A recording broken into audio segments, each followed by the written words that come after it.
ახლა ვართ სრული ავტორიტარიზმის კონსოლიდაციის პერიოდში. საარჩევნო ავტორიტარიზმი იქნება როგორც აზერბაიჯანში თუ ბელარუსში, ამას მნიშვნელობა არ აქვს და შემდეგი რამდენიმე თვე იქნება გადამწყვეტი. თუ ეს დაშტამპული რამდენიმე თვე? შეიძლება რამდენიმე კვირაც. ანუ შენ ფიქრობ რომ 2025-მდე ეს ამბავი უკვე საბოლოოდ გაიგო? მე მგონია რომ ეხლა ოპოზიციურ პარტიებს ასასხვებსაც არ აქვთ იმაზე ფიქრის ფუფუნება რა იქნება მუნიციპალურ არჩევნებზე გავიდნენ თუ არა. მე რასაც ძალიან მკაფიოდ ხედავ ეს არის ის რომ ქართული ოცნება აპირებს ძალიან მკაფიოდ მოასუფთავოს ველი ეს რომ ვთქვათ გვაქვს კანონ პროექტი ჯერ რომელსაც მალევე დაამტკიცებენ რომლის საფუძველზეც საკონსტიტუციო სასამართლო აკრძალავს მოქმედ პოლიტიკურ პარტიებს ნამდვილ პოლიტიკურ პარტიებს გულისხმობ და ახალ პოლიტიკურ პარტიებს და მოძრაობებს უკვე აღარ არეგისტრირებს რეესტრი ჩვენ გვაქვს ფარას არა ამერიკული ფარას ქართული თარგმანი რომლითაც ონლაინ მედიას და არასამთავრობო ორგანიზაციებს აბსოლუტურად მოკლავენ თუ არ მოკლავენ მინიმუმ რაღაც არჩევნებში დაკვირვების რესურს და შესაძლებლობებს უწყობენ და შეზღუდავენ. არ უნდა დაგვაუწყდეს 24-ისგან განსხვავებით სადამკვირვებლო რესურსი აღარ იარსებობს. არავითარი სადამკვირვებლო რესურსი არ იქნება არც შიგნიდან, არ გვექნება მედია, ზუსტად როგორც მედიის კანონის ისე ფარადან გამომდინარე, რომელიც აშუქებდა აქამდე ლაივ რეჟიმში გაყალბებებს და მოსახლეობას აძლევდა ამაზე ინფორმაციას, ეს აღარ იქნება და ერთ სიტყვით, ანუ ამ სამი მთავარი დემოკრატიის საყრდენის ოპოზიციური პარტიების მედიის და სამოქალაქო სექტორის განადგურებით ოცნება სურს რომ მიაღწიოს ისე მივიდეს ზაფხულამდე და შემდეგ შემოდგომამდე რომ ფაქტობრივად იმის ფუფუნებაც ჰქონდეს რომ თუნდაც ჩანიშნოს მერე ახალი საპარლამენტო არჩევნები, როდესაც მას კონკურენტი აღარ ეყოლება საერთოდ მიიღოს საკონსტიტუციო უმრავლესობა, რომელიც არ დავაცადეთ მას რომ მიეღო ამ შემოდგომის არჩევნებზე და შემდეგ კონსტიტუციიდან ამოიგონ ევროატლანტიკური სტრუქტურების ადმინისტრირება, ჩაწერონ რაღაცა მავნებლობები რომლებიც აქამდე ნაწილი გაუკეთებია და ეხლა უარეს გააკეთებენ 3+3 ფორმატზე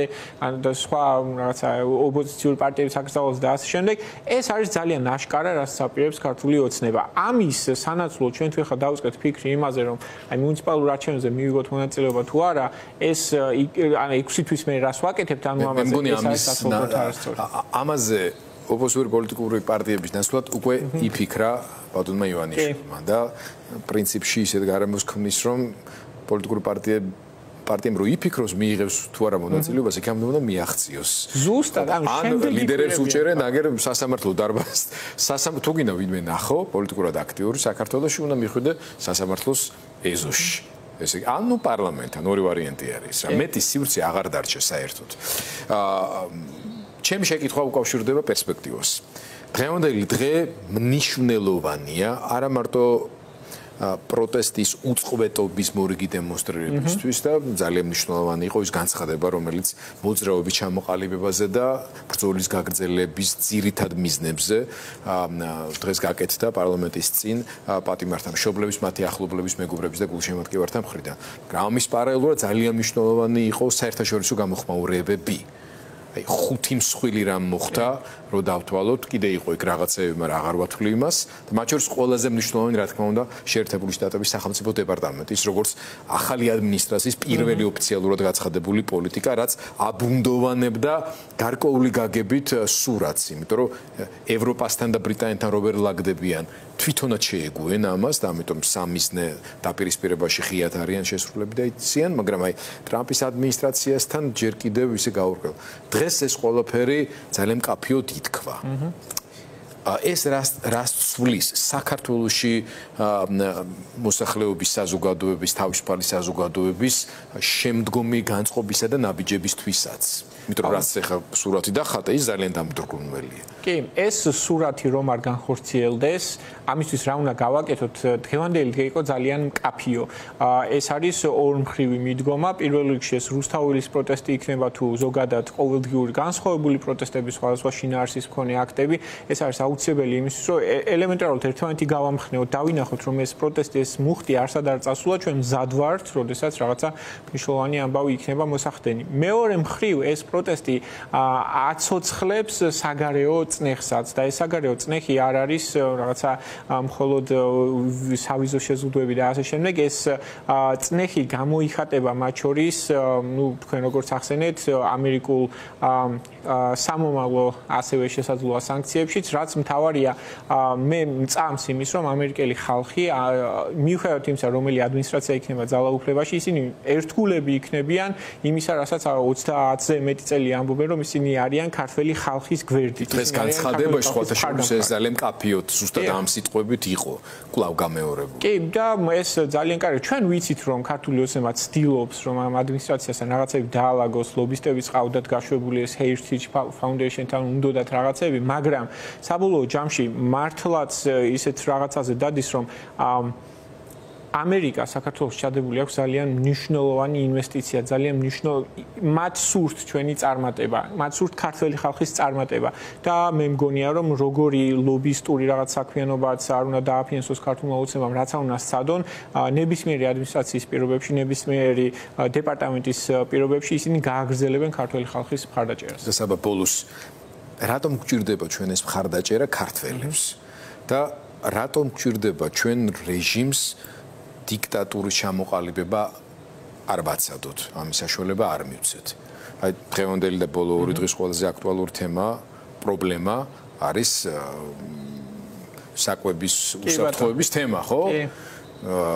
ეგრეთ წოდებული სკინტლის სკანდალი თუ ვიცი რაც გინდა დავარქვათ, მაგრამ ეს ცოტა იუმორისტულ ფერს გიზნეს ამას ყველაფერს, მაგრამ სიამრულეში უკავშირდება ზუსტად იმის გააზრებასთან, რა ხდება იმ შემთხვევაში, როდესაც ან თავისუფალი მედია არ გყავს, ან სისტემა და ინსტიტუტები ვერ ფუნქციონირებენ საერთოდ, ან გვაქვს მოცემულობა, როდესაც სასამართლოში შეიძლება რომელიღაცა ბიზნესის ინტერესი გადაწყდეს დიქტატორთან მისი სიახლოვის აი მთელი თაიგულია უკეტი რო იტყვია ამ პრობლემებს. ამიტომ თუ შეგიძლია აგვიხსენი როგორც იურისტმა და სამოქალაქო აქტივისტმა, რატო გვინდა ჩვენ ეს დემოკრატია საერთოდ და ისეთ ქვეყნად შედგომა, რის გამოც 125 დღე ხალხი უწყոտად ქუჩაშია და ამერიკის შეერთებული შტატების ტრამპის ადმინისტრაციის სახელმწიფო დეპარტამენტი გვიგზავნის ამ შინაარსის განცხადებას. ეს ალიტერაციული სახელის სკანდალი მართლა ძალიან კარგი მაგალითია იმისა, რატო შეიძლება გვჭირდებოდეს ის რაღაცა ფრთიანი ფრაზებით, რაღაცა კორუფცია და სასამართლოს დამოუკიდებლობა ასე შემდეგ, რომ ვახსენებდეთ ხოლმე, რაც გვინდა, რაც შეადგენს დემოკრატიულ სახელმწიფოს. პირველ რიგში ეს გვჭირდება იმისთვის, რომ როცა სურსათის უვნებლობის წესები ასე კომპლექსურად ირღვევა, აქ შემოდიოდეს დამოუკიდებელი პოლიცია და პროკურატურა, ეს სისხლსამართლის დანაშაულია და ეს აღიკვეთ იყოს ხოლმე, შემდეგ გვჭირდება იმისთვის დამოუკიდებელი სასამართლო, რომ ელემენტარულად ეს ადამიანი დაისაჯოს, ეს ბიზნესმენი, რომელიც გარიგებულია ხელისუფლებასთან, კორუფციულ სქემებშია შესული, რომ ამას ვეღარ ახერხებდეს, თუნდაც პოლიციის და პროკურატურის არსებობის პირობებში, რაღაცა სამოქალაქო დავა მაინც წააგოს, ხო? ჩვენ გვჭირდება დამოუკიდებელი მედია იმისთვის, რომ გააშუქოს ეს ამბები, ჩვენ გვჭირდება სამოქალაქო საზოგადოება იმისთვის, რომ მედიას დაეხმაროს ამ ყველაფრის ანალიზში, რომ დაიცვას ამ დაზარალებული ადამიანების ინტერესები, რაღაცა საერთო სარჩელი მოამზადებინოს ჩვეულებრივ ადამიანებს, რომლებიც რაღაცა სვამდნენ აბსოლუტურად ჯანმრთელობისთვის უვარგის საკვებს, ხო? ჩვენ გვჭირდება საბოლოო ჯამში და ბოლოს ჩვენ გვჭირდება დამოუკიდებელი არჩევნები იმისთვის, რომ ხელისუფლება თუ არის ისეთი, რომელიც ასეთ მასობრივ შემთხვევებს არანაირ ყურადღებას არ აქცევს, ელემენტარულად გადავირჩიოთ, როცა ამისი დრო მოვა. ეს არის საბოლოო ჯამში დემოკრატიის ყველაზე ფუნდამენტური ნაწილები. საბა ბრაჯველი, მადლობა მას.